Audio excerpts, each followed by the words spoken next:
이번에는 30년 만에 또다시 IMF와 같은 환란을 맞이할 수는 없습니다. 저는 아까 이준석 의원께서 처음에 이걸 보통 첫 발언하실 때 크게 키워드 첫 번째 시작하실 때 중국과의 기술 패권 경쟁을 언급하셨거든요. 네.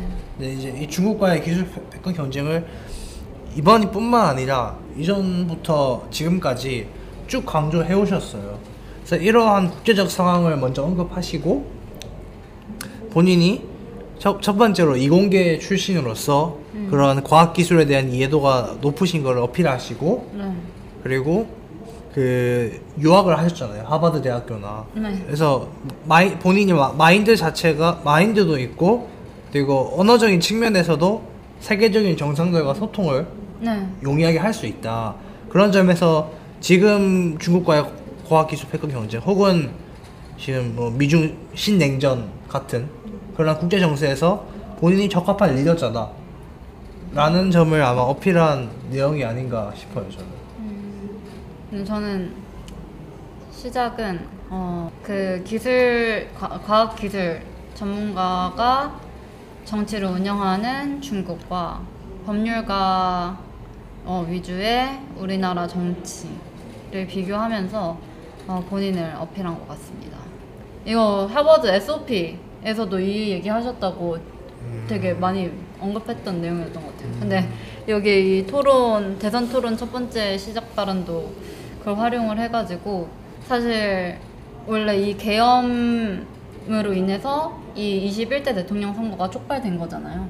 근데 그 왜 계엄이 일어났냐 했을 때 그 이재명 사법 리스크도 크고 근데 이제 검찰 출신 대통령의 그렇게 민주당 인사들이나 뭐 여러 다른 정치 인사들에 대한 사법적 위협이 있었고 또 동시에 그렇게 법률가 출신인 이재명 후보가 이끄는 민주당은 계속해서 탄핵을 남발을 했잖아요, 국회에서.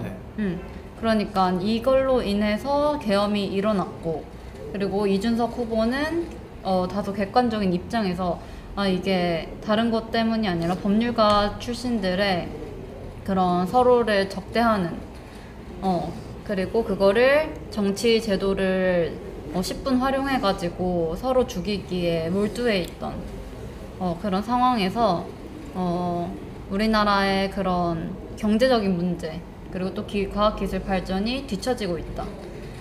본인은 이준석 후보는 정치적으로도 많이 활동을 했죠. 윤석열 대통령 저격수로도 나서고 했는데 그럼에도 불구하고 과학기술 패권 경쟁에서는 우리나라가 뒤처지고 있는 것 같다.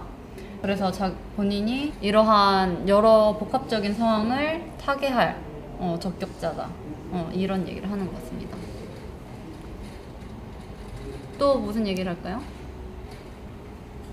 경제 활성화 대책. 경제 활성화 대책에 관해서는 그 이재명 씨 돈 뿌리기는 절대 되지가 않는다. 그렇게 해서는 사상 누각이다. 돈의 양만 늘어나고 인플레이션이 오고 하기 때문에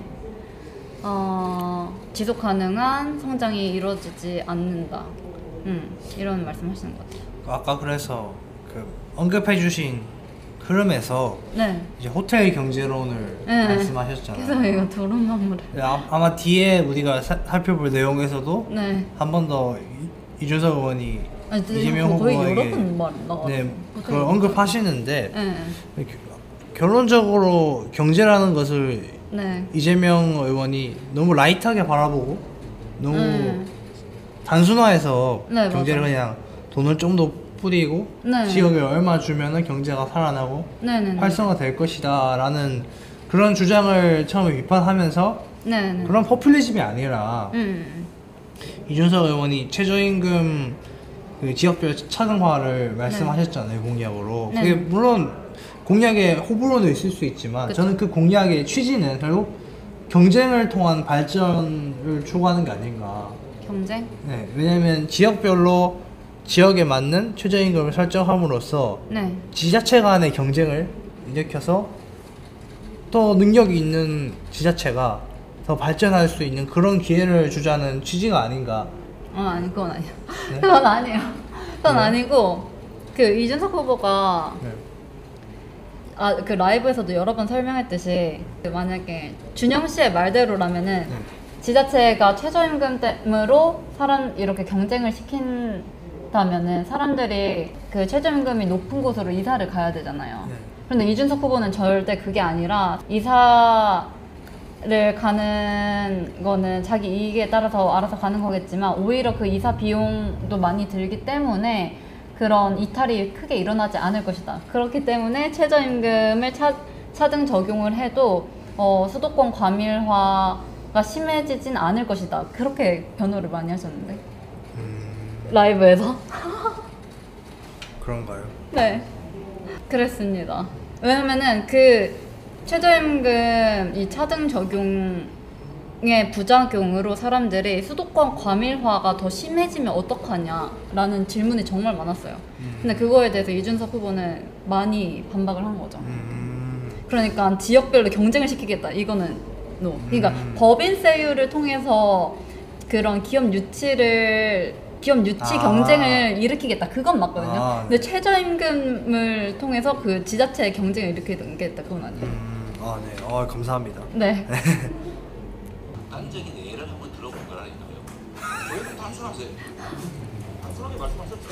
호텔을 치우라고 단순하게 말하셨어요. 호텔을 취소한다는 부분까지 완벽하게 그리고 있는 말씀하셨지 않습니까? 그 이준석 의원이 네.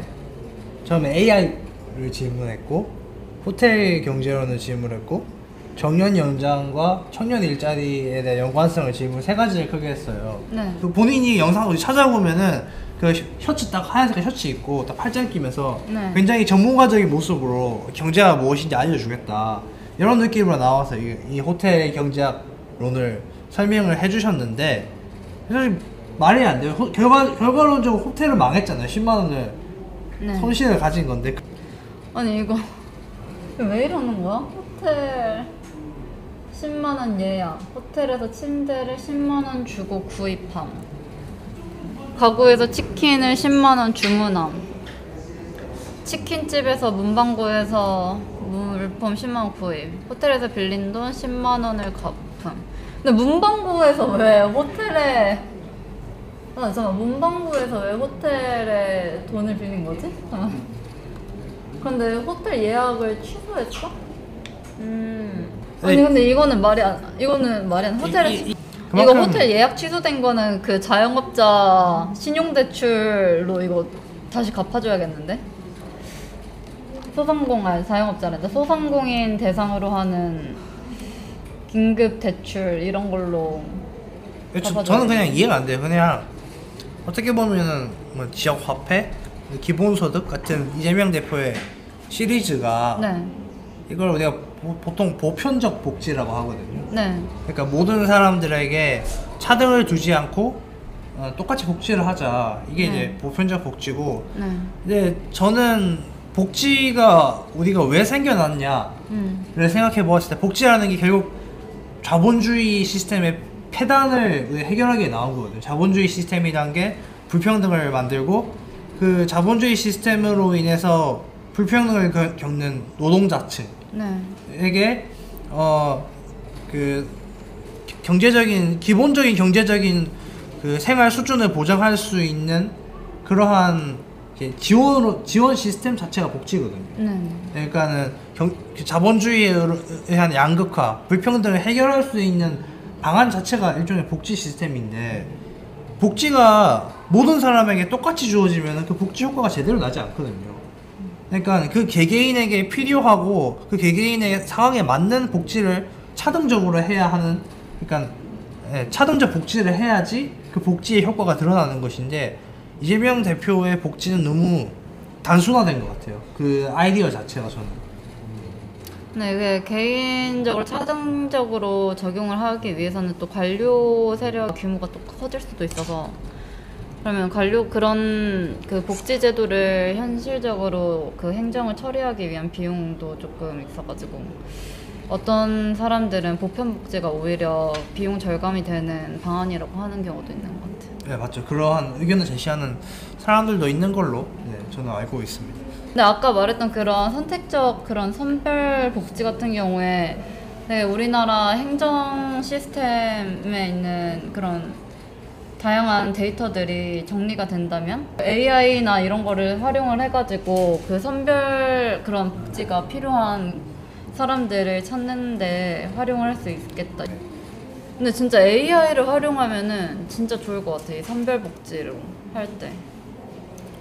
통보도 알아서 해주고 누구를 해야 될지도 찾고. 네, 그 다음 내용으로 네. 트럼프. 트럼프 얘기구나. 트럼프 시대. 우리가 트럼프라는 인물은 우리가 이런 얘기 하잖아요. 미국 중심의 자유주의 질서, 가치 중심 외교, 양안 거리가 완전히 멀고 대척점에 있는 사람이에요. 바이든이라는 대통령이 이제 윤석열 씨와 그리고 일본과 함께 가치 동맹, 가치 외교를 추구해 왔어요. 민주주의, 인권, 자유, 이러한 미국적이고 서방적인 자유주의적인 질서를 바탕으로 외교를 전개해 왔는데, 트럼프는 그런 거에 신경 쓰지 않아요. 국제 제도 신경 쓰지 않고요. 그냥 미국의 하드 파워와 그리고 정상 간의 협상을 통한 딜을 통한 외교를 훨씬 선호하는 편이에요. 단편적인 예시로 트럼프가 그 러시아 우크라이나 전쟁 관련해서 이때까지 미국과 서방의 스탠스는 확실하게 우크라이나를 지원하고 러시아의 침략에 대해서 반대한다, 이런 입장이었고 우크라이나를 지원해 왔잖아요. 근데 트럼프는 그런 거 신경 쓰지 않아요. 그냥 빨리 전쟁 끝내라. 전쟁 휴전안에 동의하지 않으면 우크라이나에게 군수물자 지원을 중단하겠다. 근데 미국의 군수물자 지원이 너무 어마어마해서 그 우크라이나는 어쩔 수 없는 거거든요. 독자적으로 싸워 나갈 수 없는 상태이기 때문에 그러한 점을 파고들어서 트럼프가 이제 러시아랑 우크라이나의 휴전을 주도하는 방향으로 하고 있는데, 그런 면에서 트럼프는 굉장히 이익 중심적이고 가치를 신경 쓰지 않는 사람이에요. 그러한 리더자들을 우리가 어떻게 대처해야 할지 굉장히 난처한 상황인 건 사실이죠.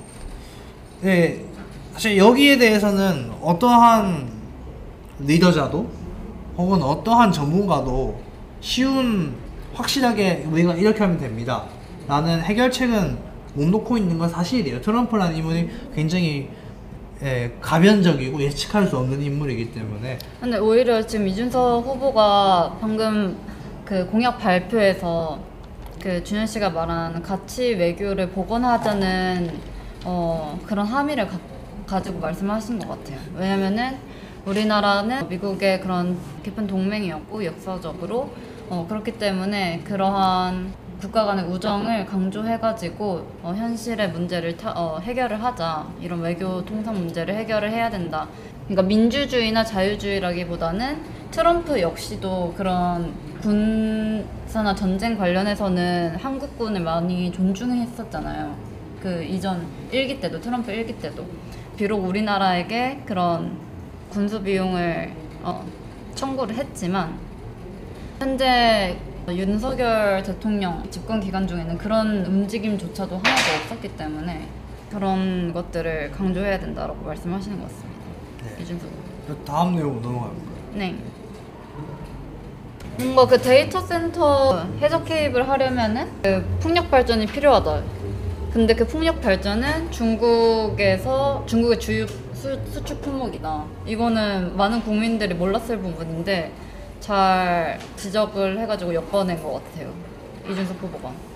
그러니까 결국에는 친중적인 면모가 AI나 데이터 센터라는 뭔가 과학기술과 관련된 민주당의 공약인 줄 알았는데 알고 보니 그 뒤에 중국의 이익을 대변하고 있었다. 이런 거를 딱 포인트를 짚어주신 것 같습니다. 저는 그 앞에 말했던 중국에도 셰시에, 대만도 셰시에, 만약에 양안 전쟁으로 인해서 미국과 중국과의 전쟁이 일어났을 때 그 한미 상호 방위 조약에 따르면 우리도 참전을 해야 될 수밖에 없을 수도 있거든요. 그런 면에서 누구는 왜 양안 문제에 관해서 우리나라 군인을 희생시켜야 되냐라는 주장도 할 수 있기 때문에 그 상황 자체는 곤란한 상황이죠. 그런 면에서는 그냥 저는 개인적으로나 전쟁이 나지 않았으면 하는 바람은 있지만, 미래를 준비하는 국가 지도자는 언제든 준비하고 생각해야 된다고 생각합니다. 저는 젠슨 황이 얼마나 자기 고향인 대만에 애정을 갖고 있는지가 궁금해요. 만약에 전쟁이 일어난다면은 여러 자본, 대만과 관련된 자본들이 이 전쟁에 투자를 할 텐데, 근데 사실 그냥 그 대만이나 중국 각자 그 본토에 있는 그런 GDP만 비교했을 때는 당연히 중국이 압승이지만, 그런 GDP나 아니면은 국방력을 비교했을 때는. 그런데 또 젠슨 황이나 다른 대만 출신 자본가들이 그렇게 지원을 하면은 또 다른 문제라 한번 그런 걸 좀 따져봐야겠다라는 생각이 들어요. 한번 놓겠다는 말씀 잘 들었고요. 원영국 후보께 질문 드리겠습니다. 차별금지법은 내 저도 얼굴만 관심이 밝아져. 많아가지고 제가 국민의힘 제 얼굴만 밝아져요. 실제로 여러 토론에서도 발언한 바가 있습니다. 차별금지법도 현재 입법 제한된 것이 다양한 버전이 있는 것을 알고 계시죠? 그 끝파트에 이준석 의원이 네. 권영국 대표에게 차별금지법 관련해서 질문하셨거든요. 네. 그 인권운동가이시잖아요. 네. 차별금지법에 대한 생각이 어떠신지 궁금해요. 저는 뭔가 차별금지법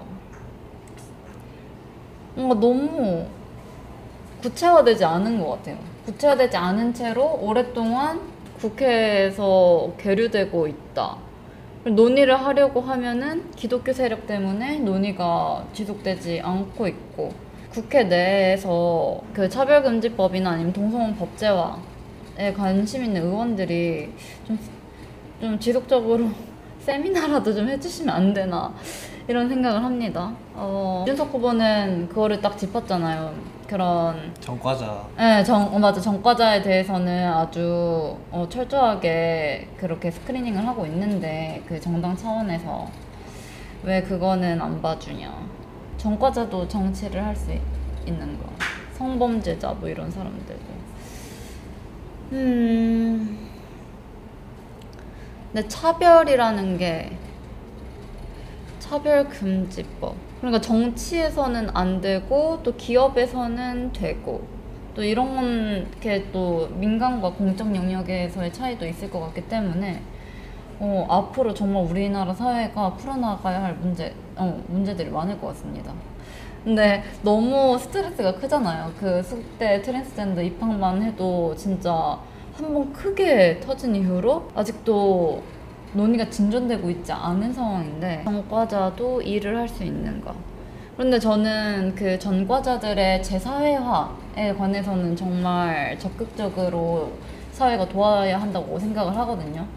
네, 당연히 교육업이나 이런 부분에서는 성범죄자 당연히 취업이 안 되겠지만, 그러니까 범죄자가 이제 감옥에서 나와가지고 우리 나라 사회에 다시 적응을 하려면 어쨌든 일자리를 가져야 되니까, 그 사람들을 배제하면 배제할수록 또 이렇게 복지 비용이 발생을 하는 거잖아요. 저는 근데 이준석 의원의 차별금지법에 관한 네. 접근을 좀 네. 색다르게 본 이유는, 네. 보통 우리 사회에서 차별금지법에 대해서 네. 논쟁을 하면은 논의가 굉장히 단순해요. 예를 들면은 차별금지법이 제정이 되면은 동성혼을 죄라고 한 목사들은 잡혀가냐. 아, 그렇죠. 설교의 자유. 네. 아니면 내가 성소수자들을 혐오하는 발언을 하면은 처벌받느냐. 그렇기 때문에 요거는 표현의 자유를 탄압하는 법이다. 막 이러한 일각의 주장들이 있고, 맞아. 네, 그러한 논의에서 그냥 그치고, 맞아. 이게 뭐 동성애니 합법화니 아니니 동성애 법안이니 아니니 그런 논의에서 거의 마무리가 돼요. 그런데 이준석 의원은 그 얘기 안 하고, 그 포괄적 차별금지법이 제정이 됐을 때 전과자나 뭐 끝에 언급하셨지만 음주운전 같은 좀 맞다, 사회적으로 맞다. 논란이 많은 그런 이제 범죄를 저지르신 분들도 우리가 차별했을 때 문제가 생기냐. 네. 그러한 관점으로 접근한 것이 조금 독특하지 않나. 네, 그런 생각을 합니다. 기존에는 발언, 표현의 자유 위주로 포괄적 차별금지법에 대한 논의가 이어졌다면, 뭔가 이준석 후보는 실질적으로 채용이나 사회적인 어떤 지위를 얻을 때 차별금지법이 어떻게 적용될 것인가에 관해서 다가갔다. 이것도 좋은 것 같고, 그러니까 능력이라는 게 당연히 필요한 사람을 뽑을 때 능력을 어떻게 측정을 할 것인가. 그러니까 학벌도 보지 말아라. 뭐 우리나라가 참 블라인드 채용에 대해서도 참 논란이 많았는데, 어떻게 보면 우리나라의 신뢰 사회가 구축되는 게 우선일 수도 있을 것 같아. 뭔가 채용하는 그런 고용을 하는 사람들이 내 판단을 어디까지 존중을 할 것이냐. 그 사람들을 신뢰를 한다면은 이 사람들은 인종이나 학벌이나 아니면 뭐 여러 요소들을 가지고 차별하지 않았을 것이다. 이런 신뢰가 있다면은 좋겠지만 우리나라에서는 그런 문제가 정말 시비가 많이 걸리잖아요. 뭔가 논의가 앞으로 더 그렇죠. 네, 일어나야 될 것 같습니다. 오케이, 끝났는데, 그리고 우리 이제 뭐 할 거 있나요? 우리 이 라이브의 제목을 정합시다. 라이브 제목이요.